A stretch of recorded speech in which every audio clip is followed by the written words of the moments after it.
আসসালামু আলাইকুম।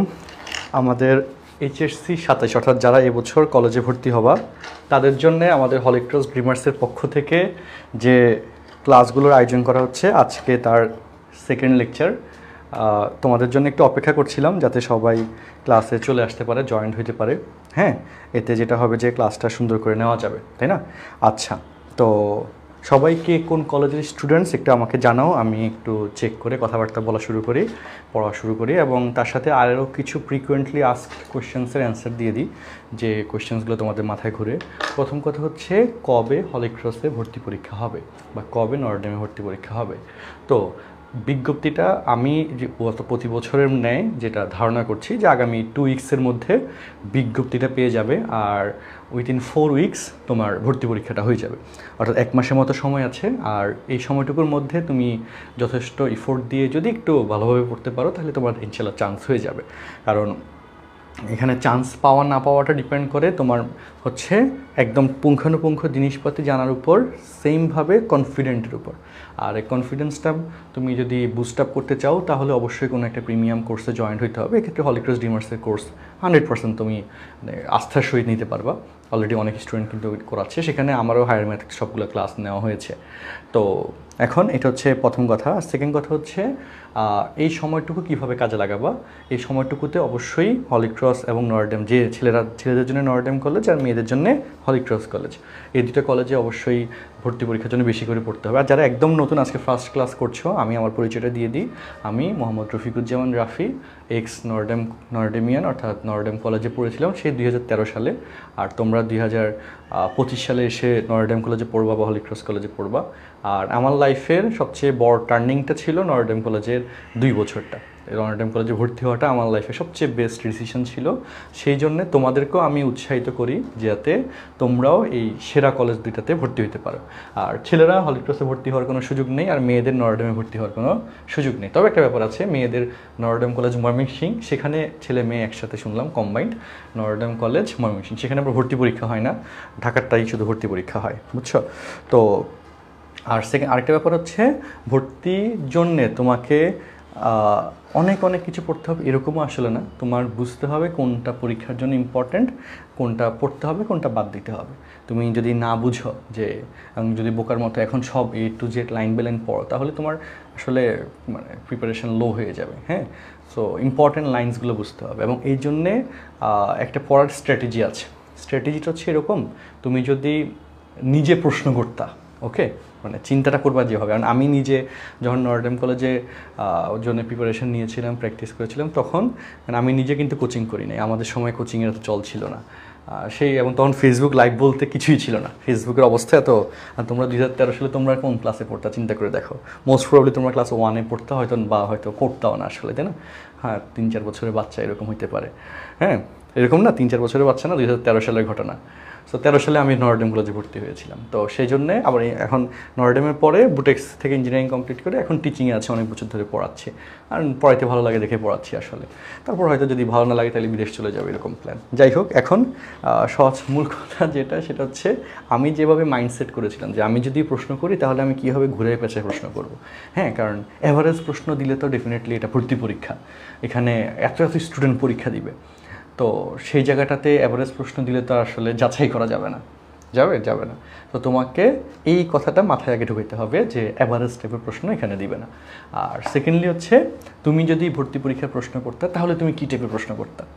তো সেই টাইপের প্রশ্ন একটা পেজ যখন পড়ার পর চিন্তা করবো যে আচ্ছা, এই কথাটাকে কীভাবে ঘুরে দিলে হয়তো স্টুডেন্টরা আটকে যাবে, হয়তো তোমার ফ্রেন্ড আটকে যাবে। এভাবে তুমি মাথায় কিন্তু তোমার ক্লিক করতে হবে, তাহলে তোমার প্রিপারেশনটা সলিড হবে।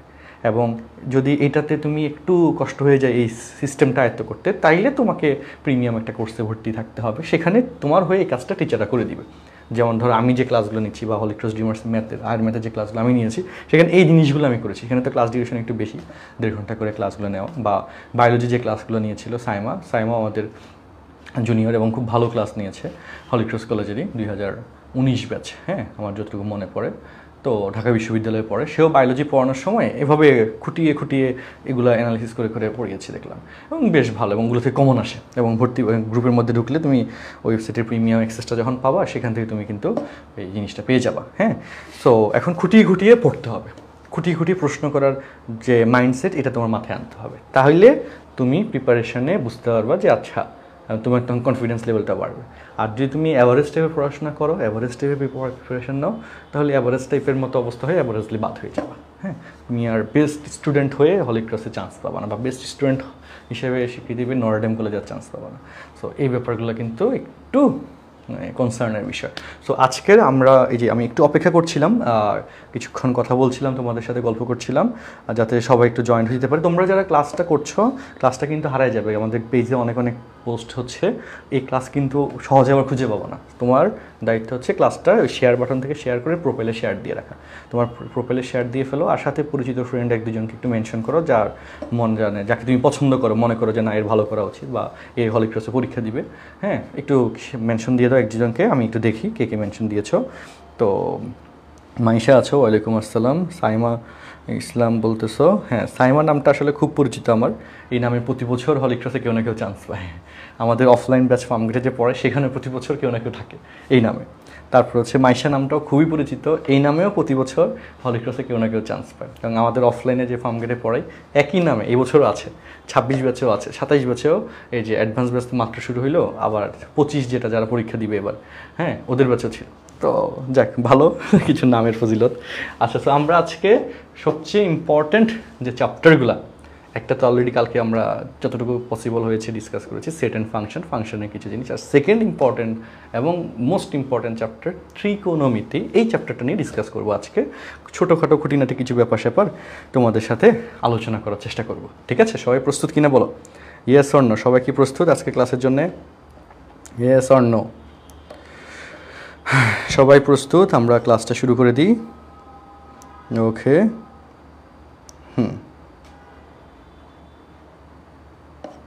আচ্ছা চমৎকার। সো চলো আমরা আলোচনা শুরু করে দিই, আর ক্লাসটা একটু শেয়ার দিয়ে রাখো, কারণ হারাই যেতে না যায়। ওকে, কত থেকে পরীক্ষা হবে বস আমি বলে দিচ্ছি, আমরা জানাবো, একটু ওয়েট করো। তো আজকে ত্রিকোণমিতি। আচ্ছা, ত্রিকোণমিতিতে কি নিয়ে আলোচনা করা হয়? যদি প্রশ্ন এটা বলা হয়, অনেকেই অনেক রকমের কথাবার্তা বলবে। ত্রিকোণমিতিতে কি নিয়ে আলোচনা করা হয়? অ্যান্সার ইজ, একটা সমকোণী ত্রিভুজ, নিচে বলে রাইট অ্যাঙ্গেল ট্রায়াঙ্গেল, একটা সমকোণী ত্রিভুজের একটা কোণের সাপেক্ষে লম্বভূমি হয়। কোণ না থাকলে কিন্তু লম্বভূমি হবে না। লম্বভূমি এবং অতিভুজের অনুপাত নিয়ে আলোচনা করা হয়, এবং একটা সমকোণী ত্রিভুজের প্রপার্টিসগুলো নিয়ে আলোচনা করা হয়, তাই না? ত্রিকোণমিতির যে অপারেটর, 6টা operator, sine cos sec cosec tan cot, সেগুলো কিন্তু এই সমকোণী ত্রিভুজের লম্বভূমি অতিভুজের বিভিন্ন রকমের অনুপাতের মান হিসেবে প্রকাশ করা। যেমন এখানে এইটা হচ্ছে লম্ব, এটা ভূমি, এটা অতিভুজ। একটা সমকোণী ত্রিভুজের লম্ব এবং অতিভুজের যে অনুপাত, যে মান আসবে নির্দিষ্ট কোণের সাপেক্ষে, তাকে সাইন থিটা, ওই কোণটাকে থিটা ধরলে সাইন থিটা দ্বারা প্রকাশ করে। সাইন থিটার পরিচয়টা সেভাবে আসছে। বা একটা সমকোণী ত্রিভুজের ভূমি এবং অতিভুজের যে অনুপাত, সেটাকে কস থিটা দ্বারা প্রকাশ করে, এবং লম্ব এবং ভূমির যে অনুপাত, সেটাকে টেন থিটা দ্বারা প্রকাশ করে। তোমরা সবাই জানো অলরেডি। এবং ত্রিকোণমিতির যে অপারেটর, সেগুলো হচ্ছে এই সমকোণী ত্রিভুজের লম্ব, ভূমি, অতিভুজের মধ্যে টোটাল 6টা অনুপাত করা যায়, দুটো দুটো করে নিয়ে, হ্যাঁ এদিক সেদিক করে। তো সেই 6টা অনুপাতের জন্য 6টা নাম আসছে। আচ্ছা, এই 6টা নাম থেকে আমাদের হিসাব কিতাব শুরু। এই 6টা নামের প্রথম নামটা যদি আমরা বলি sine theta, F of theta একটা ফাংশন, এবং ত্রিকোণমিতি মিক্স আপ প্রশ্ন। কোয়েশ্চেন ইজ, এই sine theta, F of A sine theta, F of theta equal to sine theta, এর কে বলতে পারে এর সর্বোচ্চ মান কত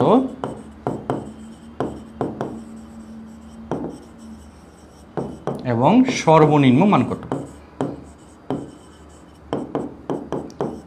একদম ফান্ডামেন্টাল কোয়েশ্চেন, এবং এই সর্বোচ্চ সর্বনিম্ন মানের সাথে হিসাব করে প্রশ্ন ভর্তি পরীক্ষায় আসার সম্ভাবনা প্রকট।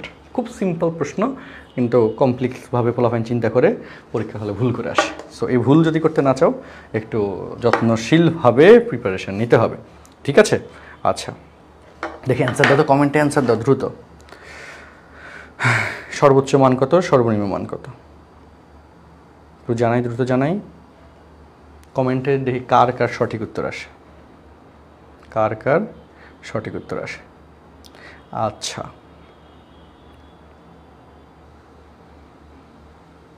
ওকে ওকে, একটু জানাই, দ্রুত জানাই কে কে বুঝতে পারছি আর কে কে বুঝতে পারি নাই। আচ্ছা, এবং এটার সাথে আমি জাস্ট এই কোশ্চেনেরই কমেন্ট নিব, অন্যগুলোর আর কমেন্ট নিব না। এই সিরিজের আরও অনেকগুলো প্রশ্ন সিরিয়ালি আছে, সবগুলোর আমি হচ্ছে ধুমধাম করে দিব। জাস্ট আমি একটু অপেক্ষা করছি যে কয়জন সঠিক উত্তর দিতে পারে সেটা যাচাইয়ের জন্য, কয়জন সঠিক উত্তর দিতে পারে সেটা যাচাইয়ের জন্য। আচ্ছা, গুড গুড গুড গুড, অসংখ্য ধন্যবাদ এখানে স্পেশালি। হ্যাঁ, ওকে গুড, অনেকগুলো আইডি থেকে সঠিক অ্যান্সার এসেছে। আচ্ছা, ক্যালকুলেটর হাতে নিয়ে দেখো, যে মানই বসাও 1-এর থেকে বেশি মান আসবে না, আর -1-এর থেকে কম মান আসবে না। এবং এই 1 -1 হচ্ছে আমাদের এখানকার মূল কথা, এবং সর্বোচ্চ মান হচ্ছে +1, সর্বনিম্ন মান হচ্ছে -1। আর যদি এই কথার সাথে আরেকটা প্রশ্ন শুধু দিচ্ছি, যদি বলি আমি এই যে f of θ = sin θ, এটার ডোমেন কত, সাইন থিটার ডোমেন কত এবং রেঞ্জ কত, দেখি কে অ্যান্সার সঠিক উত্তর দিতে পারো। লাস্ট এটার পরে আর প্রশ্ন নিব না, এরপরে আমি সবগুলো ডিরেক্ট অ্যান্সারে ব্যাখ্যা চলে যাব। দেখি ডোমেন রেঞ্জটা এটা কে কে জানা। গতকালকে কিন্তু ফাংশনের ডোমেন রেঞ্জের কিছু হিসাব কিতাব বোঝানো হয়েছিল, তাই না? গতকালকে বোঝানো হয়েছিল। তো আজকে দেখি কে কে বুঝতে পারছে আসলে। হ্যাঁ, সো এই ফাংশনের সাইন থিটার ডোমেন কত, রেঞ্জ কত, খুব ইজি প্রশ্ন, একদম মানে না পারলেই না এরকম একটা প্রশ্ন। ডোমেন বলতে কি বোঝায়? একটা ফাংশনের ইনপুট, অর্থাৎ আমরা ভ্যারিয়েবলের পরিবর্তে যে মান বসাতে পারবো। এখানে ভ্যারিয়েবল হচ্ছে থিটা, তাই না? এখানে তো সে থিটার পরিবর্তে আমরা যে মান বসাইতে পারবো সেটাকে বলা হবে ডোমেন। আর থিটার মান বসানোর কারণে আমরা সাইন থিটার ভ্যালু পাবো, অর্থাৎ এফ অফ থিটার ভ্যালু পাবো। সাইন থিটার ভ্যালুকে এফ অফ থিটা দ্বারা প্রকাশ করা হয়েছে। তো এই এফ অফ থিটার যা মান পসিবল সেগুলো হচ্ছে রেঞ্জ। সো বলতো সাইন থিটার ডোমেইন কত, কে বলতে পারে? সাইন থিটার ডোমেইন কত? খুবই ইজি প্রশ্ন, আটকে গেছে বেশিরভাগই জনগণ। সাইন থিটার রেঞ্জ কত? আটকে গেছে আরও বেশিরভাগই। আচ্ছা, আটকে গেলেও সমস্যা নাই, আমি বুঝিয়ে দিচ্ছি। আমি বেসিকটা একটু বলে দিতে হবে যা বুঝলাম।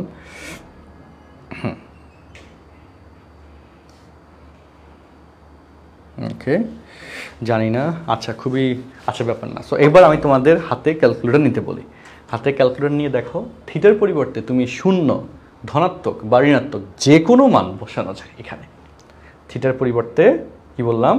থিটার পরিবর্তে তুমি বাস্তব সংখ্যার সেটের যে কোনো মান বসাতে পারো। 0 মাঝখানে হচ্ছে কি 0, ডানে ধনাত্মক, বামে ঋণাত্মক, যে কোনো মান। এবার 100 ডিগ্রি, 500 ডিগ্রি, 5000 ডিগ্রি, বা -100 ডিগ্রি, -500 ডিগ্রি, -5000 ডিগ্রি, বা 0 ডিগ্রি, সব বসানো যায়। তো যেহেতু থিটার পরিবর্তে যে কোনো সংখ্যা বসানো যায়, যে কোনো অ্যাঙ্গেল বসানো যায়, তার মানে এটা বাস্তব সংখ্যা ফুল শর্তকে কী করে, স্যাটিসফাই করে। আর এই জন্যে থিটার এখানে হচ্ছে রিয়েল নাম্বার, অর্থাৎ এখানে সাইন থিটার ডোমেন হচ্ছে সকল বাস্তব সংখ্যা, অর্থাৎ যে কোনো কোণ বসানো যাবে। ডোমেন বলতে কি কি বসাতে পারবো, এখানে থিটার পরিবর্তে যে কোনো সংখ্যা বসাতে পারবো, এই কারণে এখানে ডোমেন হচ্ছে সকল বাস্তব সংখ্যা। আর রেঞ্জ হচ্ছে যে মানগুলো বসাবো তার জন্য যে আউটপুটগুলো আসবে সেই আউটপুটের মান। আর সেটা তুমি কিন্তু অলরেডি বলে ফেলছো তোমরা, সেই আউটপুটের লোয়েস্ট ভ্যালু আসবে -1, হাইয়েস্ট ভ্যালু আসবে +1। সো সেক্ষেত্রে রেঞ্জ হচ্ছে -1 থেকে +1, যেটাকে ব্যবধির মাধ্যমে লিখলে জাস্ট এইভাবে। তোমরা যারা ব্যবধি পড়ো নাই, ব্যবধি কিন্তু তোমাদের হায়ার ম্যাথ হচ্ছে সেট অ্যান্ড ফাংশনের এক্সারসাইজে হবে, ব্যবধির ব্যবহারটা দিয়ে কোশ্চেন আসে। অনেক স্কুলে আমি দেখি যারা এই যে কলেজের ব্যাচে যখন পড়তে আসে দেখি ওগুলো পড়ে আসে না, তো খুবই মহা সমস্যা। সো আবার ফাংশনের কিন্তু যে ক্লাস পড়েছি সেটার ডিটেল লম্বা ক্লাসটা কিন্তু তুমি কোর্সের ভিতরে পাবা, সেখানে কিন্তু ব্যবহারিক জিনিসপাতি কিছু দেখাইছিলাম, ওগুলো আসবে ভর্তি পরীক্ষা আসে। হ্যাঁ, তো এই জায়গায় যে সকল বাস্তব সংখ্যা হচ্ছে ডোমেইন, এই যে একজন বললো নুরা তাজরিন আইডি থেকে, ওকে। আর রেঞ্জ হচ্ছে কি -1 থেকে +1। হ্যাঁ, এটাকে তুমি এভাবে বলতে পারো সাইন থিটা, ওকে, সাইন থিটা -1 থেকে +1, সাইন থিটা -1 থেকে +1, এটা হচ্ছে range. So domain, range, sine থিটার কাহিনী বুঝছি, আশা করি বুঝছি কি না বলো। আচ্ছা, পড়া সহজ, পড়া বুঝতে হবে, পড়া বুঝতে না পারলে মহা বিপদ হয়ে যাবে। ঠিক আছে, গুড, এই যে গুড, এই যে কয়েকজন অ্যান্সার দিচ্ছি। ওকে, সো সিমিলটেনিয়াসলি আমরা আরেকটা প্রশ্নে চলে যাই, দেখি এবার কে কি বুঝে। একই সাথে যদি আমরা একই প্রশ্ন question 2 F of theta equal যদি কস থিটা বলি, 100% সেম অ্যান্সার। কস থিটারও সর্বোচ্চ মান +1, সর্বনিম্ন মান -1। কস থিটার ডোমেন সকল বাস্তব সংখ্যা এবং রেঞ্জ -1 থেকে +1। কারণ তুমি চিন্তা করে দেখো, সাইন কস সম্পর্কে এত কিছু জানছো, পুরো এতগুলো অধ্যায় তুমি ত্রিকোণমিতি করছো, তাই না? জেনারেল ম্যাথে করছো, হায়ার ম্যাথে করছো, ফাংশন করছো, অথচ তুমি ডোমেন রেঞ্জ তুমি বলতে পারতেছো না সাইন থিটা কস থিটা। এটা বিপদ, তাই না? এরকম না যে তুমি পারো না, তুমি জিনিসটা জানতা, জাস্ট হচ্ছে আসলে আরেকটু গোছানোভাবে জানো না। ওকে, সো সেটা একটু জাস্ট আমার বলে দেওয়ার কাছে। সো এবার দেখি কমেন্ট করো তো question number 3। F of theta equal tan theta, এর ডোমেন কত এবং এর রেঞ্জ কত? ওকে, আমি একটু স্ক্রিনটা আর একটু জুম আউট করে দিই, এখানে দেখা যাচ্ছে না, বোর্ডটা আর একটু বড়। ওকে, একটু জানাই দ্রুত জানাই। ওকে ওকে,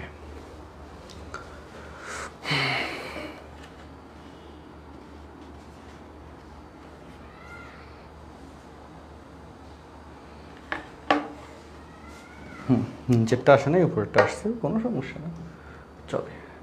দেখে কে বলতে পারে? টেন থিটার ক্ষেত্রে 1090 মান অসংজ্ঞায়িত, 1/0 আসে। 10/270 ভ্যালু অসংজ্ঞায়িত। ঠিক সেমভাবে 10/540 ডিগ্রির ভ্যালু অসংজ্ঞায়িত, বা 10 - 90 অসংজ্ঞায়িত, 1/0 অসংজ্ঞায়িত। অসংজ্ঞায়িত অনির্ণয়ের মধ্যে একটা পার্থক্য আছে, মনে রাখিও, এটা ব্যাখ্যা দিব, জিজ্ঞেস করিও একবার যদি না জেনে থাকো। তারপর আচ্ছা, ডোমেনটা একটু বোঝান। ডোমেন বলতে এক্সের পরিবর্তে বা থিটার পরিবর্তে যা যা বসানো যায়। এখানে থিটার পরিবর্তে বাস্তব সংখ্যার সেটের সকল মান বসানো যায়। বাস্তব সংখ্যার সেটের সকল মান থিটার পরিবর্তে বসানো যায়। তুমি বসায় দেখো ক্যালকুলেটর হাতে নিয়ে, সাইনের সাথে যে কোনো মান বসাও ইচ্ছা, দেখবা যে মান আসে। সো যে কোনো সংখ্যা বসাতে পারতেছো, এটাকেই বোঝায় সকল বাস্তব সংখ্যা। বাস্তব সংখ্যার যে কোনো মান বসানো যায় থিটার পরিবর্তে। এই যে একজন জিজ্ঞেস করলো ডোমেনটা আবার একটু বুঝান স্যার, আবার বলে দিলাম, ঠিক আছে মাইশা? ওকে, তো এই জন্য এখানে ডোমেন, এটা আবার সেমভাবে কজের জন্য ডোমেন সেট, যে কোনো সংখ্যা বসানো যায়, সেই জন্য কজের ডোমেন হচ্ছে সকল বাস্তব সংখ্যা, আর রেঞ্জ হচ্ছে -1 থেকে +1। ওকে, আচ্ছা। আর এরপর কোয়েশ্চেন নাম্বার 3, 10-এর কন্ডিশনে 10-এর ডোমেন কি, 10-এর রেঞ্জ কি? 10-এর ক্ষেত্রে যে কোনো সংখ্যা বসানো যায়, এক্সপেক্ট জাস্ট ব্যতিক্রম কি, এক্সেপ্ট কে 90 ডিগ্রি বেজোড় গুণিতক। 90 ডিগ্রির বেজোড় গুণিতকের কোনো সংখ্যা 10-এর সাথে বসানো যায় না। বসানো তো যায়, গেলে অসংজ্ঞায়িত আসে, কোনো মান পাওয়া যায় না। অসংজ্ঞায়িত, এটাতে ভ্যালিড জিনিস আসে না দেখে এটাকে নেওয়া যাবে না ডোমেনে, অর্থাৎ বসানো যাবে না, 90 বসানো যাবে না। তো সেই কারণে এখানে বাস্তব সংখ্যার সকল মান বসানো যায়, এক্সেপ্ট কি, বাদ দিতে হবে কাকে, বাদ কে 90 ডিগ্রির বেজোড় গুণিতক। সো সেটাকে ম্যাথমেটিক্যালি প্রকাশ করে 2n + 1 × π/2। এই যে 2n হচ্ছে জোড় সংখ্যা, একটা সংখ্যার সাথে নাম n হচ্ছে, যেখানে n বিলংস টু পূর্ণ সংখ্যা z, n বিলংস টু পূর্ণ সংখ্যা, n belongs to z। z মানে কি জানি, পূর্ণ সংখ্যা জানি না সবাই? জানি। তো এই যে n এর সাথে তুমি একটা যে কোনো পূর্ণ সংখ্যার সাথে, পূর্ণ সংখ্যায় জোড় বিজোড় দুইটাই থাকে, তাই না? জানো সবাই। তো পূর্ণ সংখ্যার সাথে তুমি যদি 2 দ্বারা গুণ করো, যে কোনো পূর্ণ সংখ্যা জোড় হোক বিজোড় হোক, 2 দ্বারা গুণ করলে জোড় হয়ে যায়, আর তার সাথে 1 যোগ করলে বিজোড় হয়ে যায়। এভাবে 2n + 1 বিজোড় সংখ্যাকে বোঝায়, 2n + 1 বিজোড় সংখ্যাকে বোঝায়। আর তার সাথে 90 ডিগ্রি গুণ করে দিছো, অর্থাৎ 90 ডিগ্রির বেজোড় গুণিতক এটাকে বোঝাচ্ছে। 2n + 1 × π/2 এটা কি বোঝাচ্ছে, 90 ডিগ্রির বেজোড় গুণিতক এটাকে বোঝাচ্ছে। তো রিয়েল নাম্বার থেকে 90 ডিগ্রির বেজোড় গুণিতক বাদ দিলে যা থাকবে সব কিছুই এখানে থিটার পরিবর্তে বসাতে পারবা, এই কথাটা। আর রেঞ্জের ক্ষেত্রে এটা হচ্ছে আমাদের সকল বাস্তব সংখ্যা। 10 থিটার মান তুমি যা ইচ্ছে তা বসো, দেখবো অনেক বড় বড় মান আসে, এখানে কোনো ছোটো মান আসে না, হ্যাঁ, নির্দিষ্ট সীমার মধ্যে আসে না। সো এই জন্যে এটার রেজাল্ট হচ্ছে কি আমাদের সকল বাস্তব সংখ্যা। আর যদি এটা গ্রাফটা দেখতে চাও, 10 ফাংশনের গ্রাফ, জনগণ দেখো, ওকে, এক্স অক্ষ ওয়াই অক্ষ, এটা হচ্ছে 10 ফাংশনের গ্রাফ। হ্যাঁ, এই যে দাগটা দিলাম এটা হচ্ছে 90 ডিগ্রি বোঝাচ্ছে, 90 - 90, এটা হচ্ছে 10 ফাংশনের গ্রাফ, ঠিক আছে? আর সাইন এবং কজের গ্রাফ যদি দেখতে চাও, গ্রাফ আসবে না আমার ধারণা, গ্রাফ কখনো আসতে দেখি না, এটা কলেজে পড়ানো হয়। এটা হচ্ছে সাইন ফাংশনের গ্রাফ, এটা হচ্ছে কি সাইন ফাংশনের গ্রাফ। আর কস ফাংশনের গ্রাফ কি, এটা।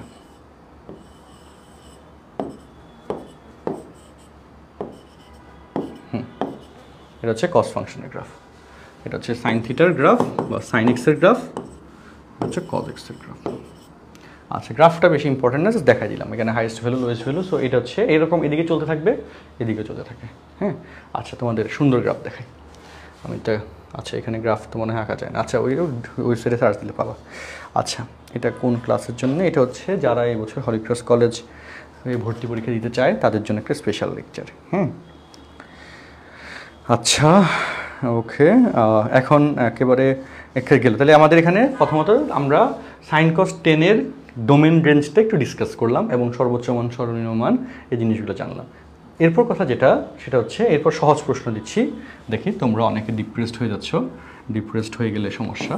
হ্যাঁ, এখান থেকে একটা কোশ্চেন যেভাবে দিবে বুঝো, এ বি সি, কি দিলাম? A B C. আচ্ছা, এ বি সি না দিলেও চলে, দিলাম না, আমি মান দিয়ে দিচ্ছি 3, 4, 5।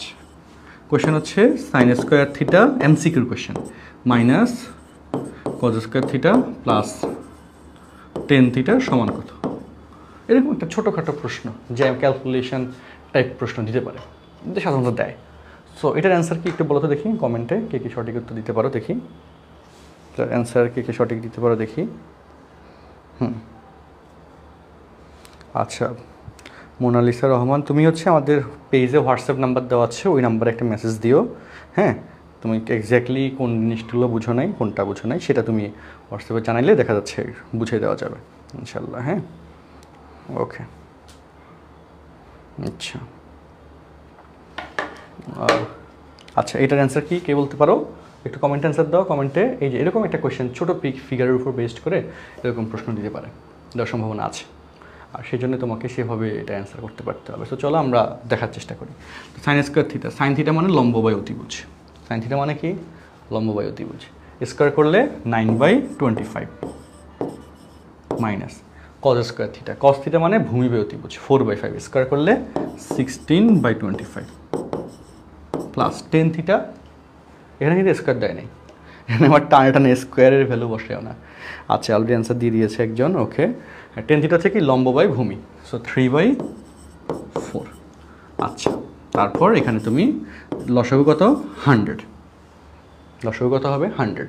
তো এখানে 4 25 104, 4 নং 36, ক্যালকুলেটর ছাড়া কিন্তু করাচ্ছি।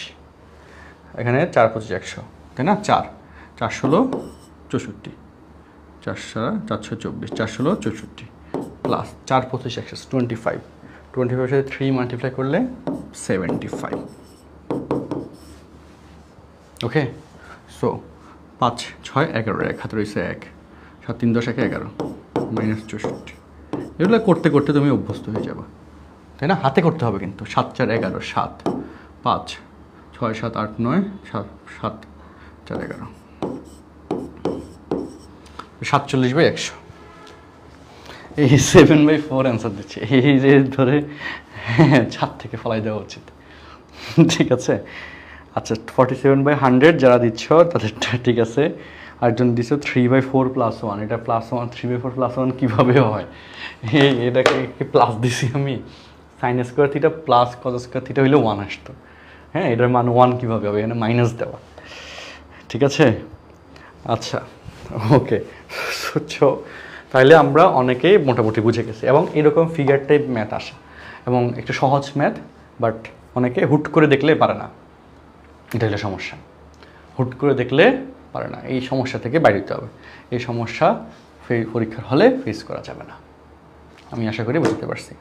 আচ্ছা, এরপর কথা হচ্ছে আমি মনে হয় এটা বুঝতে পারছি। আমি এরকম আরেকটা প্রশ্ন জাস্ট প্র্যাকটিসের জন্য দিচ্ছি এখনই।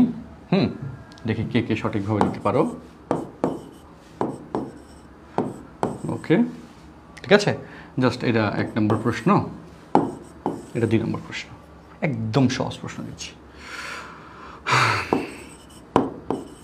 সাইন স্কোয়ার থিটা, থিটা আছে কিন্তু, minus ten square theta, theta আছে কিন্তু, প্লাস সেক থিটা। ওকে, ইকুয়াল কত? ইকুয়াল কত? ইকুয়াল কত? দেখি কে কে অ্যান্সার দিতে পারো। ট্রাই করো, ক্যালকুলেটর ছাড়া কিন্তু পরীক্ষায় অ্যান্সার করতে পারতে হবে। হ্যাঁ, ক্যালকুলেটর ছাড়া অ্যান্সার করতে পারতে হবে। দেখি সঠিক উত্তর কে দিতে পারছি। বুঝতে পারছে, ক্যালকুলেটর ছাড়া অ্যান্সার করতে পারতে হবে। তাহলে এখানে হচ্ছে আমাদের sine square theta minus ten square theta plus sec theta সমান কত। আমি স্টার্ট করি, তোমরাও অ্যান্সার দিও, কারণ ঘুরে ফিরে আমাকে করে দিতেই হবে, তাই না? সো আমি আগেই করা শুরু করি। তো সাইন হচ্ছে কি, এখানে থিটার সাপেক্ষে এটা কিন্তু লম্ব, এই জায়গায় যাতে ভুল না হয়। থিটার কোণের বিপরীত বাহুটাকে বলা হয় লম্ব, তাই না? আচ্ছা, কোণের বিপরীত বাহু হচ্ছে লম্ব, আর বৃহত্তম বাহুটা হচ্ছে অতিভুজ, আর অতিভুজের সাথে কোণ সৃষ্টিকারী বাহু হচ্ছে ভূমি। অতিভুজের সাথে কোণ সৃষ্টিকারী বাহুকে বলা হয় ভূমি, ঠিক আছে? ওকে, তো সাইন মানে লম্ব বাই অতিভুজ, তাহলে 12/13 স্কোয়ার করলে 144/169, 144/169 হবে, মাইনাস 10 মানে লম্ব বাই ভূমি, লম্ব বাই ভূমি, তো স্কোয়ার করলে 144/25 হবে, প্লাস সেক মানে অতিভুজ বাই ভূমি, কজ মানে ভূমি বাই অতিভুজ, সেক মানে অতিভুজ বাই ভূমি। অতিভুজ হচ্ছে 13, ভূমি হচ্ছে 5। আচ্ছা, এখন যদি ক্যালকুলেটর অ্যালাউ না করে, যদি কি বললাম, হ্যাঁ এটা কি ম্যাথ না হায়ার ম্যাথ? হায়ার ম্যাথ, সায়েন্সের জন্য এই ক্লাসটা হচ্ছে, ঠিক আছে? সায়েন্সের স্টুডেন্টদের জন্য নিচ্ছি হায়ার ম্যাথ, অলরেডি ক্যাপশনটা লিখে দেওয়া আছে, guideline class to higher math. Okay, তো যদি ক্যালকুলেটর অ্যালাউ না করে তাহলে এই কোয়েশ্চেনটা এই পর্যন্ত লিখে মোটামুটি অ্যান্সার লিখে দিবে। আর এক্ষেত্রে যেটা হবে, অ্যাকচুয়ালি ম্যাথগুলো এরকম হবে, আমি যেটা জাস্ট হুট করে দেওয়াতে সংখ্যাগুলো একটু বড় হয়ে গেছে, এরকম হবে যেটা তুমি ক্যালকুলেশন করতে পারবে, ক্যালকুলেশন করে তুমি সুন্দর অ্যান্সার মিলতে পারবা। সো প্যানিকড হওয়ার কোনো কারণ নেই, প্রশ্ন সহজ হয় এবং প্রশ্ন তুমি কনফিডেন্ট থাকলে তুমি পারবা, ঠিক আছে? আর বেশি যদি ঘাবড়ে যাও তাহলে তোমার পরীক্ষাটা খারাপ হবে আসলে, হ্যাঁ, বেশি ঘাবড়ে যাওয়া যাবে না। আচ্ছা, ওকে, তারপর আমরা আরও এক দুটো জিনিস নিয়ে কথা বলি। তোমরা কি এই পর্যন্ত কি বুঝছো সবাই? ইয়েস অর নো একটু কমেন্ট করো, যারা যারা লাইভে জয়েন্ট আছি। ইয়েস অর নো একটু কমেন্টে জানাই, সবাই কি এই পর্যন্ত পড়া বুঝতে পারছো? ওকে, এই পর্যন্ত কি বুঝছি সবাই পড়া? হ্যাঁ, এই যে মানিকশা আইডি থেকে অলরেডি অ্যান্সার দিয়ে দিয়েছো, অনেক বড় একটা অ্যান্সার আসছে, ক্যালকুলেটর দিয়ে হয়তো করে ফেলছো বা বসালে চলে আসে। হ্যাঁ, সো ভালো ব্যাপার, কোনো সমস্যা নেই। তোমাদের হলিক্রস নিয়ে ভর্তি পরীক্ষা নিয়ে আরেকটা প্রশ্ন হচ্ছে, তোমাদের অনেকেই বলে যে এই হলিক্রস বা নর্ডেম কলেজে ভর্তি হইলে বা পড়লে সেখানে প্রাইভেট পড়া লাগে কিনা। তো এটা কিন্তু বেশ অনেক মানে খুব পপুলার একটা প্রশ্ন আসলে, যে প্রাইভেট পড়তে হয় কিনা। তো আমি কয়েকটা সিনারিও বলি। প্রথম সিনারিও হচ্ছে, আমি নিজে যখন নর্ডেম কলেজে পড়তাম আমার নিজেকেও প্রাইভেট পড়তে হয়েছে। ম্যাথ, ফিজিক্স, কেমিস্ট্রি মূল 3টা সাবজেক্ট আমার সারা বছরই প্রাইভেট পড়তে হয়েছে, কারণ কলেজের সিলেবাস এত বেশি, স্কুলের সিলেবাসের থেকে 5 গুণ বড় সিলেবাস হচ্ছে কলেজের সিলেবাস। সো এই ভালো কলেজগুলোতে টিচাররা তো ক্লাসে পড়ায় অবশ্যই, কিন্তু সিলেবাস সব কিছু শেষ হয় না, ভালোভাবে শেষ হয় না, অ্যাডমিশন সহ শেষ হয়ই না। তো এই জন্য প্রাইভেট পড়তে হয়। আর প্রাইভেট পড়ার ক্ষেত্রে সবসময় সিদ্ধান্ত নিতে হবে এভাবে যে, যেহেতু কলেজের স্যারের ক্লাস আমি কলেজে পাচ্ছি, তাহলে সেই একই স্যারের কাছে যদি আমি কলেজে বাইরে প্রাইভেট পড়ি তাহলে কি হবে, যে একই পড়া তোমার আবার পড়া হবে। কলেজের যে অঙ্কগুলো সেই টিচার করাবে, কলেজের তো ধরো ক্লাসের যে ডিউরেশনে যেটুকু সময় ক্লাস নিবে সেই সময়টুকু কিন্তু প্রাইভেটে একই পড়া আবার সে পড়াবে। তো অটোমেটিক্যালি তোমার টাইমটা কিন্তু ওয়েস্ট হচ্ছে, এবং সেখানে অ্যাডমিশনও কভার হবে না বা পরীক্ষা টরীক্ষা নিবে না, খুব একটা নেয় না আসলে। হ্যাঁ, সো এই জায়গাগুলো কিন্তু খুব কনসার্নের বিষয়, এবং এখানকার স্টুডেন্টরা, ঢাকার স্টুডেন্টরা কিন্তু খুব সিরিয়াস এই ব্যাপারগুলোতে, বুঝে। সো তারা বাইরের টিচারদের কাছে প্রাইভেট পড়ে। এতে কি হয়, বাইরের টিচারদের কাছে পড়ে যদি কলেজে ভালো করা যায়, এটা বিশাল একটা ব্যাপার। কারণ এক্ষেত্রে বাইরের টিচার যেহেতু কলেজের প্রশ্ন করছে না, তাই তার ব্যাচ থেকে ভালো করাইতে গেলে তাকে অবশ্যই A to Z সব পড়াইতে হবে, এবং ভালোভাবে পরীক্ষা নিতে হবে, এবং তোমার সকল সমস্যা সলভ করে দিতে হবে। তাহলে তুমি কনফিডেন্ট হবে, এবং তুমি যখন তোমার কলেজে পরীক্ষা দিবা তুমি চমৎকার রেজাল্ট করবে। এই প্রত্যেকটা জিনিসে কিন্তু আমি আমাদের ম্যাথ এটার্সে আমার ম্যাথ ব্যাচগুলোতে এত বছর ধরে পড়াচ্ছি, টিচিংয়ে যেহেতু আছি, সো করতে হয়, আমাকেও করতে হয়, কারণ স্টুডেন্টসের রেজাল্ট ভালো না করলে তো মহা সমস্যা আসলে, তাই না? সো এই জায়গাটাকে কনসার্নের বিষয়, যে বুঝতে হবে যে তুমি, আর প্রাইভেট পড়তে হয় একটাই কারণে, যে কলেজের এত বড় সিলেবাস যেটা আসলে কলেজের ওই অল্প সময়ের মধ্যে শেষ হয় না। ভালোভাবে শেষ হয় না। আর অ্যাডমিশনের কোয়েশ্চেন ব্যাংক প্রথম থেকে তোমাদের থাকতে হবে। এখন যেরকম হলিক্রসের জন্য ট্রাই করতেছো তোমার, বা নর্ডেমের জন্য যারা ছেলেরা ট্রাই করতেছো, তোমার কিন্তু টার্গেট কলেজ হয়ে যাওয়ার পরে ভালো একটা ইউনিভার্সিটি, ঢাকা বিশ্ববিদ্যালয় হোক, বুয়েট হোক, ঢাকা মেডিকেল হোক, বা ঢাকার ভালো পাবলিক যত ভার্সিটি আছে, বুটেক্স হোক। সো সেখানে কোশ্চেন প্যাটার্ন কেমন সেটা বুঝতে হবে। এবং এই অ্যাডমিশনে ভালো করতে হলে কিন্তু তোমার A to Z সব পড়তে হয় এবং কোশ্চেন ব্যাঙ্কগুলো ভালোভাবে পারতে হয়। আমি নিজেও কিন্তু কলেজের ফার্স্ট ইয়ারের শেষের দিকে, সেকেন্ড ইয়ারের সময় থেকে ভালোভাবে অ্যাডমিশনের কোশ্চেন ব্যাঙ্কগুলো প্র্যাকটিস করতাম। এটা আমার অ্যাডমিশনের চান্স পাইতে অনেক হেল্প করছে। হ্যাঁ, কারণ দিন শেষে অ্যাডমিশনের কোশ্চেন ব্যাঙ্কের উপর কোনো কিছু নাই। আর অ্যাডমিশনের কোশ্চেন ব্যাঙ্ক পারতে হলে অবশ্যই তোমাকে সব পারতে হবে। এটাই হচ্ছে আলটিমেট প্রিপারেশন লেভেল, এটা তোমাকে মিট করতে হবে। সো যে কলেজে চান্স পাও না কেন, সেটা যে কলেজই হোক, হ্যাঁ যেখানেই হোক, তোমার ওই পড়ার ক্ষেত্রে এই স্ট্যান্ডার্ডে নিয়ে আসতে হবে। অ্যান্ড এটা আমিও যে কলেজের ব্যাচগুলোর জন্য যেহেতু অফলাইনে পড়াই, অনলাইনে ক্লাস নিই, তোমাদের জন্য আমি ক্লাস সামনে অ্যারেঞ্জ করবো, সামনের উইক থেকে দেখি। তো সেই জায়গাগুলোতে আমি তো বুঝিয়ে দিব যে আসলে অ্যাকচুয়ালি পড়াটা আসলে কেমন হয়, কীভাবে করতে হয়। হ্যাঁ, সো এই ব্যাপারগুলো কনসার্নের বিষয় এবং এগুলো একটু মনোযোগ দিতে হবে, ঠিক আছে? আর হলিক্রস হইতে পারে, না হইতে পারে, এটার জন্যে তোমার জীবন শেষ হয়ে যাবে এরকম একেবারেই না। তবে হয়ে গেলে লাইফের একটা বড় টার্নিং। তার জন্যই আগামী কয়েকটা সপ্তাহ তোমাকে একটু ভালো ইফোর্ট দিতে হবে, একটু না ভালো ইফোর্ট দিতে হবে। আর হলিক্রস ড্রিমার্সের যে অনলাইন কোর্স আছে, সেখানে প্রতি সাবজেক্টেরই 4-5টা করে ক্লাস অলরেডি, হ্যাঁ, এবং পুঙ্খানুপুঙ্খ খুঁটিয়ে দেখানো যে কী কী জিনিস লাগে। তো তুমি ভর্তি হয়ে গেলে হয়তো 1 উইকের মধ্যে তুমি সব ক্লাস শেষ করে ফেলতে পারবে। ধরো একদিন আজকে বসলা, বা কালকে ধরো বসলা, কালকে বসে হায়ার ম্যাথের ক্লাস 5টা আমি নিয়েছি, 5টা ক্লাস তুমি দেখে ফেললা, 1.5 ঘন্টা করে ডিউরেশন হলে তোমার 7-8 ঘন্টার মধ্যে শেষ, নোট করে ফেলা। তোমার কারণ তুমি আর একটু প্র্যাকটিস করলে হয়ে গেল। বা পরের দিন আবার হায়ার ম্যাথ প্র্যাকটিস করলে, এরপরের দিন হচ্ছে তুমি ধরো বায়োলজি, হ্যাঁ, সাইমা আপু যে ক্লাসগুলো নিছে সেই ক্লাসগুলো তুমি ধরে টুকটুক করে সবগুলো প্র্যাকটিস করে ফেললা, ঠিক আছে? টেনে হইলে দেখলা যেটা সহজ লাগবে সেটা টেনে দিলা।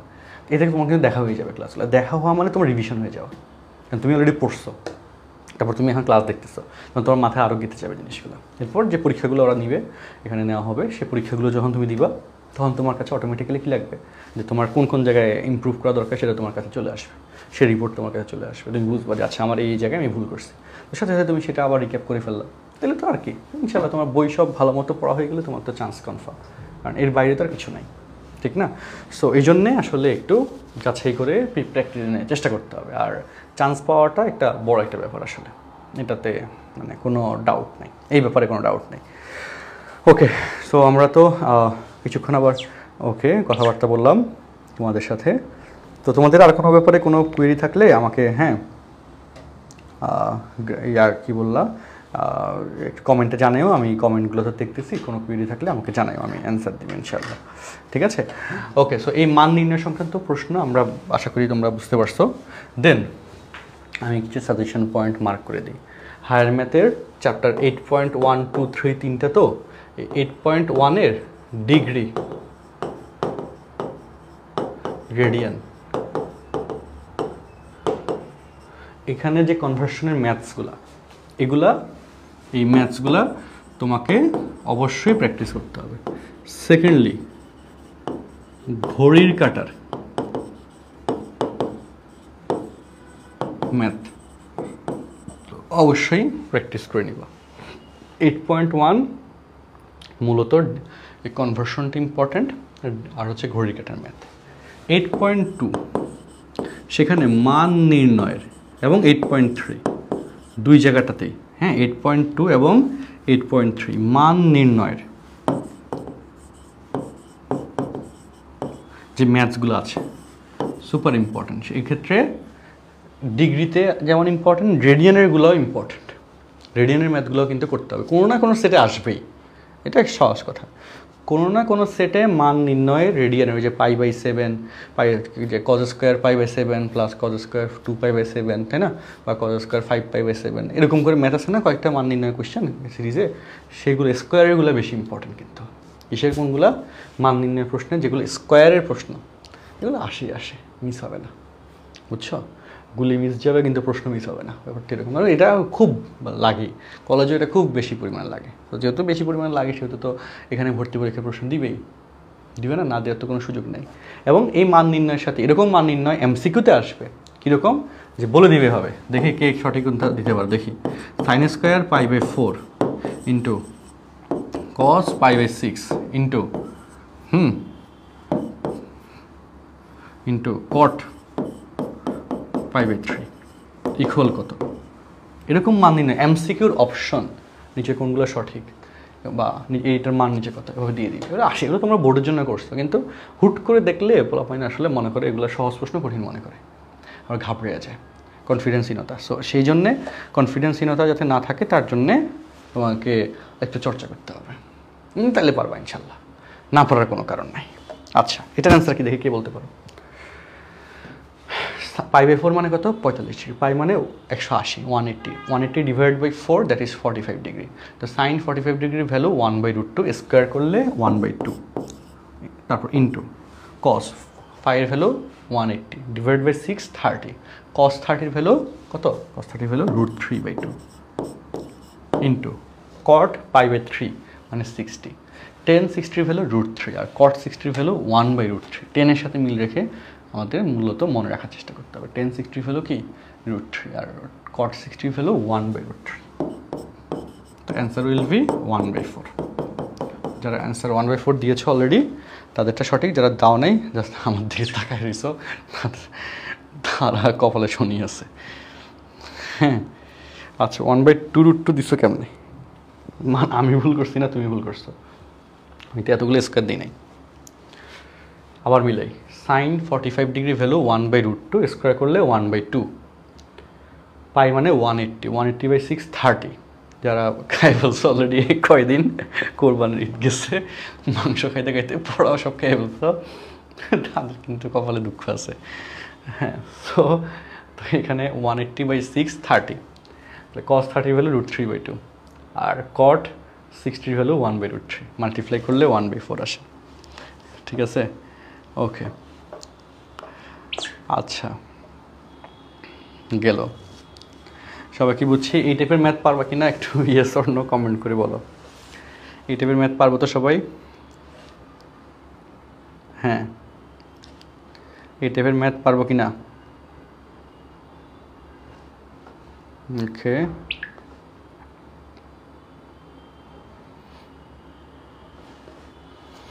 এই টাইপের ম্যাথ সবাই পারবা? আশা করি পারবো ইনশাল্লাহ, নাকি? আচ্ছা, সো সাজেশন দিতে দিতে কিছু প্র্যাকটিস করতেছিলাম। আচ্ছা ওকে, আনলাইক গল্প গুজবের মধ্যে ক্লাস, হ্যাঁ তোমাদের ক্লাস, আমাদের রেগুলার ক্লাসে কিন্তু আমি এত গল্প করি না, গল্প গুজবের মধ্যে ক্লাস, কারণ এখানে অনলাইন ক্লাসে ফ্রি ক্লাসে আর কি করতে পারি। এরপর অনেক ইম্পর্ট্যান্ট টপিক হচ্ছে সমাধান নির্ণয়। এরকম তো প্রশ্ন, সমাধানের প্রশ্ন তো তুমি পাবাই,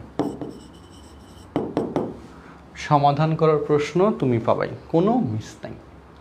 যদি তোমাকে বলে, এটা খুব সিম্পল প্রশ্ন, সাইন থিটা দেখে বলতে পারো প্লাস কস থিটা সমান 1, দাঁড়াও এক সেকেন্ড, সাইন থিটা হ্যাঁ প্লাস কস থিটা সমান √2, সমাধান করো। থিটা সমান কত? Sine theta plus cos theta সমান √2, থিটা সমান কত? অ্যান্সার কী হবে কে বলতে পারো? ইয়েস, ওকে, হ্যাঁ সমাধান করো, কে বলতে পারো? Sine theta plus cos theta equal √2। এই প্রশ্নের অ্যান্সার কে বলতে পারি? অ্যান্সার কী হবে?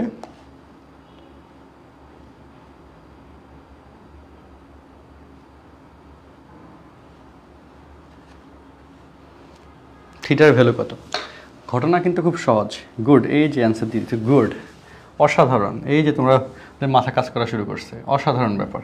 সো এই জায়গায় থিটার ভ্যালু যদি 45 ডিগ্রি হয়, সাইন 45 এবং কস 45, থিটার ভ্যালু যদি কী হয় 45 ডিগ্রি হয়, সাইন 45-এর ভ্যালু 1/√2, কস 45-এর ভ্যালু 1/√2, তো যোগ করলে 2/√2 দ্যাট ইজ √2 হয়। সো এখানে থিটা ইকুয়াল টু হবে 45 ডিগ্রি, থিটা ইকুয়াল টু হবে কি 45 ডিগ্রি। আর এগুলো যদি এমসিকিউতে যদি আসবে, অবশ্যই তো এমসিকিউ আসার সম্ভাবনায় প্রকট, তখন এরকম যে কোনো সমীকরণ দেখ তুমি অপশন টেস্ট করবা, 4টা অপশন থাকবে, সেই 4টা অপশনের একটা অপশন আগে বসে দেখবা বাম পক্ষ সমান ডান পক্ষ হয় কিনা, সেকেন্ড অপশন বসে দেখবা যেটার জন্য মিলে যাবে সেটাই কারেক্ট অ্যান্সার, এবং এভাবে করলে অল্প সময় করতে পারবা। এভাবে করলে কি অল্প সময় সঠিক উত্তর আসবে। হ্যাঁ, না হলে নর্মালি যদি একটু কাবজাব টাইপের কোয়েশ্চেন দেয় তখন আসলে করে করে শেষ করতে তোমার আসলে প্রবলেম হয়ে যাবে, সময় নষ্ট হয়ে যাবে অনেক। হ্যাঁ, কুলাবা না, এরকম হতে পারে।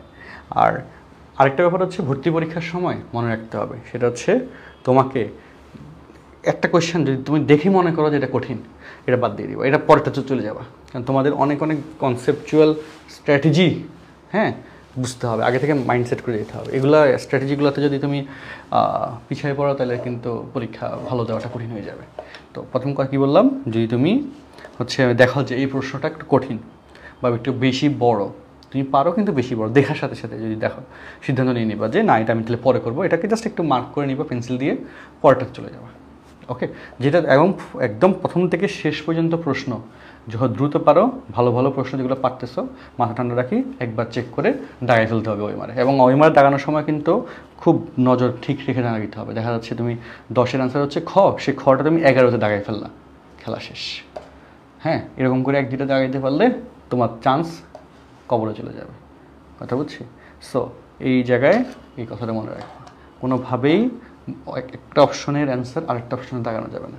খুব সতর্ক হয়ে এই জায়গায় দাগাইতে হবে, তাইলে গিয়ে তুমি ভালো করতে পারবে, না হলে তোমাকে ধরা খেতে হবে পরীক্ষায়। ওকে, সো এই হচ্ছে এটা নিয়ে কথা। এই জন্যে তোমাকে কী করতে হবে, সতর্ক থাকতে হবে। আর যাতে এরকম না হয় ভর্তি পরীক্ষায়, এই কথাটা আমি কেন বললাম, কারণ এরকম হয় যে স্টুডেন্ট বলে যে শেষের দিকে প্রশ্নগুলো পারতো কিন্তু সময়ের অভাবে দেখাইতে পারে নাই। সো এটা কী যে বেদনাদায়ক একটা ব্যাপার, খুবই বেদনাদায়ক একটা কথা এটা। কারণ এতে তার চান্স তো শেষ, সে চান্স পাওয়া, এবং এই টাইপের স্টুডেন্ট কখনোই চান্স পায়নি। অনেকের তো রিভিউ আমি প্রতি বছর দেখি।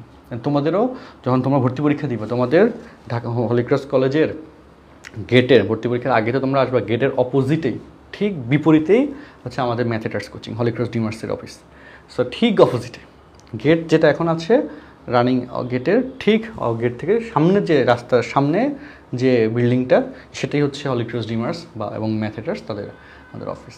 হ্যাঁ, সেখানে আসলে আমাকে তুমি ইনশাল্লাহ পাবা। হ্যাঁ, ওই দিন আমাদের তো ওই দিন সবসময় মানে শুক্রবার দিন তো তোমাদের ভর্তি পরীক্ষাটা হবে, শুক্রবার এবং শনিবার। সো ওই দুদিন হচ্ছে আমার ক্লাসগুলো আমি ওইভাবে অ্যাডজাস্ট করে রাখবো নি, যাতে তোমরা যারা আসবা প্যারেন্টসরা আমার অফিসে বসতে পারবে, আমাদের অফিসে হলিক্রস ডিমার্সের অফিসে, ম্যাথেটার্সের অফিসে বসতে পারবে, ওয়েট করতে পারবে এবং মোটামুটি কথাবার্তা বলে দিতে পারবে। হ্যাঁ, বুঝতে পারছো? সো এই আয়োজন থাকবে ইনশাল্লাহ, চেষ্টা থাকবে আমাদের। তো এখন এই জন্য সতর্ক থাকতে হবে পরীক্ষা নিয়ে, পরীক্ষায় যাতে ভালো হয়, পরীক্ষা খারাপ হওয়া যাবে না, পরীক্ষার ব্যাপারে সতর্ক থেকে পরীক্ষা দিতে হবে। আচ্ছা, তো 8.1-এর ডিগ্রি রেডিয়ানের কনভার্সনগুলো হাতে করার চেষ্টা করবে যতটুকু পারো, ঘড়ির কাঁটার ম্যাথ হাতে করার চেষ্টা করবা। 8.2 এবং 8.3-তে তোমার মান নির্ণয়ের যে কোশ্চেন বইতে যতগুলো আছে সবগুলো এখন বসে বসে প্র্যাকটিস করবা, আর সমাধান করার ম্যাথগুলো প্র্যাকটিস করবা। আর কিছু টেকনিক সহ আরও অনেকগুলো জিনিস, মূলত সেগুলো হচ্ছে হ্যাঁ হলিক্রসের বিপরীতে, সেগুলো হচ্ছে আমাদের অনলাইন কোর্সে যারা কিনছো তারা তো অলরেডি রেকর্ডেড ক্লাস অলরেডি পেয়ে গেছো ওয়েবসাইটের মধ্যে, আমার ক্লাস যেগুলো আমি নিয়েছি, তো সেটা অলরেডি আজকে দেখে ফেলবো, ত্রিকোণমিতির ক্লাস। আর যারা এখনও সিদ্ধান্ত নিতে পারো নাই, আজকেই বাসায় বলো, গার্জিয়ানকে বলো যে আমি প্রিপারেশনটা নিতে চাই, আমাকে হচ্ছে হলিক্রসে চান্স পাওয়ার সুযোগ করে দিতে হবে। আমি চেষ্টা করি, একবার দেখি চেষ্টা করে হয় কি না, চেষ্টা করে যদি ভালো হয়ে যায় তাহলে তো আলহামদুলিল্লাহ লাইফ সেটেল, মোটামুটি আগামী মানে খুব চমৎকার একটা ব্যাপার তোমার জন্য হবে। সো তুমি সেভাবে বাসায় বলে আমাদের প্রিমিয়াম কোর্সটাতে, হলিক্রস ডিমার্সের প্রিমিয়াম কোর্সটাতে জয়েন করে ফেলো, ঠিক আছে? আর আরও কিছু কোয়েশ্চেন যদি তোমাদের থাকে, ফ্রিকুয়েন্টলি আস্ক কোয়েশ্চেন যেগুলো আছে, কী কী ডাউটস আছে সেগুলো একটু জানাইও। আর হলিক্রস হেল্প ডেস্ক যে গ্রুপ আছে আমাদের হলিক্রস ডিমার্সের, সেই গ্রুপে তোমরা কিন্তু বিভিন্ন প্রবলেম নিয়ে পোস্ট করতে পারো, সেগুলোতে প্রয়োজনে আমরা কিন্তু সেখানে সলভ দিয়ে দিব। হ্যাঁ, তো আজকের গাইডলাইন ক্লাস, আলোচনামূলক ক্লাস, কিন্তু এটা কিন্তু মূল ক্লাস না, আমাদের ক্লাসের টাইটেলই কিন্তু দেওয়া গাইডলাইন ক্লাস। আমরা তোমাদের সাথে একটু ডিসকাস করতে দিই সরাসরি কিছু ব্যাপার নিয়ে, আরও কিছু ব্যাপার, আরও অনেক ব্যাপার তো আছে, সেগুলো কোর্সের ক্লাসের মধ্যে পাবা। এবং আরও একটা ক্লাস সামনের বুধবার দিন ইনশাল্লাহ তোমরা রাতের বেলা রাত 9টায় পাবা, সেই ক্লাসের জন্য অপেক্ষা করবো। সেখানেও আরও সুন্দর সুন্দর কতগুলো জিনিস পড়াবো এবং দেখবো যে ওগুলো থেকে কমন আসবে ইনশাল্লাহ, ঠিক আছে? হ্যাঁ, তো সবার জন্য শুভকামনা রইল, দেখা হচ্ছে পরবর্তী ক্লাসে। আল্লাহ হাফেজ, আসসালামু আলাইকুম।